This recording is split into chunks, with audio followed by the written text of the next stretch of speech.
Praise lord. అందరికి వందనాలు. మత్తయి సువార్త 21వ అధ్యాయము 14వ వచనంలో గుడ్డివారును కుంటివారును దేవాలయంలో రాగా ఆయన వారిని స్వస్థపరచని రాయబడి ఉంటుంది.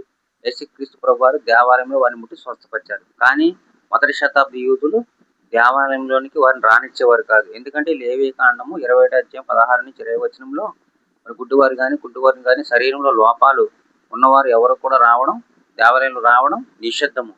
కాబట్టి యేసుక్రీస్తు ప్రభువారు దేవాలయం వారిని ముట్టి స్వస్థపరచడం వల్ల క్రీస్తుగా తాను నిరూపించుకున్నారు. ఎందుకంటే యెషయా గ్రంథం 35వ అధ్యాయం 5 నుంచి 6 వచనంలో మరి గుడ్డివారు కనులు తెరవబడతాయి, అలాగే చెవిటివారి చెవులు విప్పబడతాయి, అదేవిధంగా మరి కుంటివాళ్ళు దుప్పు వలె గంతులు వేస్తారు, మోగవారి నాలుగు పాడుతుంది.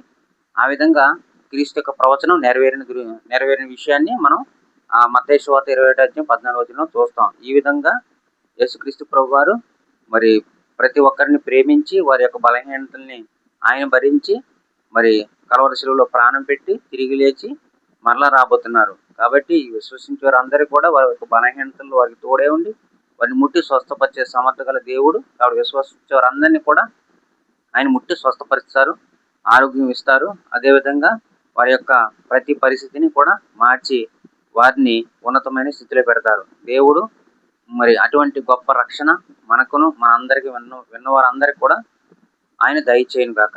ఆమేన్.